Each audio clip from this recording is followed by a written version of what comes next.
Alors, thème 5, axe 2, le changement climatique, approche historique et géopolitique. Alors, tout d'abord, les fluctuations climatiques, leurs effets en Europe du Moyen Âge au 19e siècle. Alors, comment étudier l'histoire du climat? Alors, il y a différentes sources. On peut lire les journaux personnels, les mémoires des gens de l'époque, voir s'ils apportent des informations sur les vendanges, sur les prix des denrées alimentaires, indiquant si ainsi l'hiver a été rigoureux ou l'été précoce. Il y a aussi d'autres sources. À partir du XVIIIe siècle, il y a des journaux spécialisés qui notent des observations météorologiques. Et puis surtout, depuis 1850, il y a des relevés des températures. Il y a également les travaux des scientifiques qui font des carottes glaciaires ou qui étudient les sous-sols, notamment les sédiments ou la composition de l'air lorsque la glace s'est formée. Alors, tous ces travaux intéressent différents scientifiques, les climatologues, les paléoclimatologues, les historiens du climat comme Emmanuel Leroy-Ladurie. Et qu'est-ce qu'ils constatent? Ils constatent que le climat a toujours varié. Alors, il faut qu'on distingue variation climatique et changement climatique qui aujourd'hui est plus rapide, plus brutal depuis la fin du 19e siècle. Alors, parlons des variations climatiques. Quelles sont leurs conséquences et les politiques d'adaptation? Alors, il y a deux épisodes particuliers dans l'hémisphère nord. Il y a ce qu'on appelle le petit optimum médiéval et le petit âge glacial, qui à chaque fois ont eu des conséquences sur les sociétés qui ont dû s'adapter en créant des lieux de stockage des denrées, en mettant en place des productions alternatives plus résistantes à des hivers rigoureux. Et bien souvent, ces variations climatiques ont même provoqué des crises de subsistance, dont je vous laisse noter la définition, et des révoltes frumentaires. Alors, les fluctuations du climat depuis le 19e siècle. Alors là, c'est autre chose, c'est une augmentation générale des températures. Depuis la fin du 19e siècle, on constate une hausse rapide et brutale. Quelles sont les conséquences? La fonte des glaces, l'élévation du niveau des océans, l'augmentation des pluies et des sécheresses et le phénomène des réfugiés de l'environnement. Ce réchauffement est d'origine anthropique.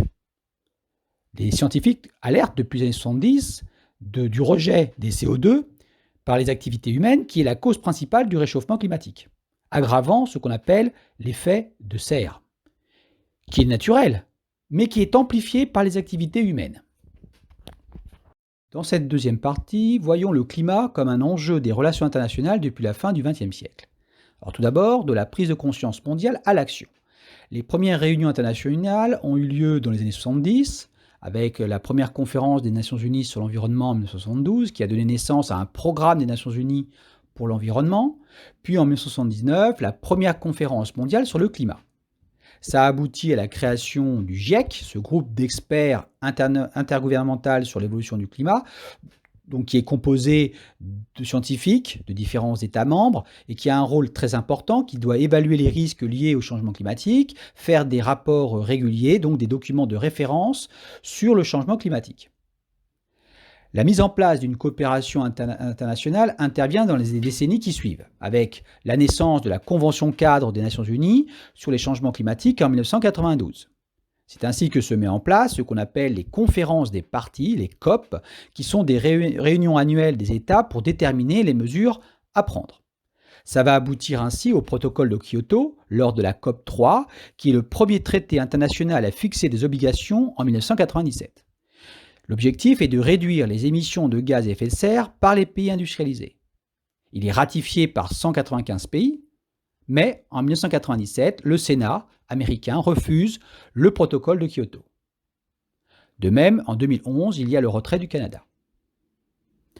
Ensuite, parlons de l'accord de Paris et des enjeux géopolitiques actuels. Alors, c'est un accord très ambitieux qui a été signé lors de la COP 21 en 2015 pour parvenir à un nouvel accord universel fondé sur la différenciation. Donc là, l'objectif, c'est de limiter la hausse des températures à 2 degrés par rapport à l'ère pré-industrielle.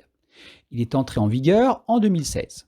Mais en 2017, le nouveau président américain, Trump, annonce le retrait des États-Unis, jugeant ce traité trop contraignant.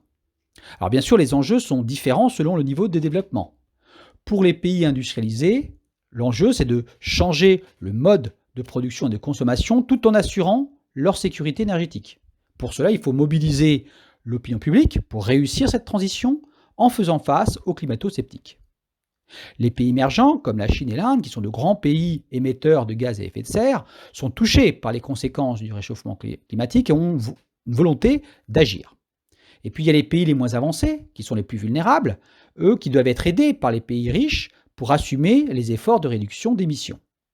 Vous trouverez dans votre manuel et dans le cours en classe un complément de cet exposé.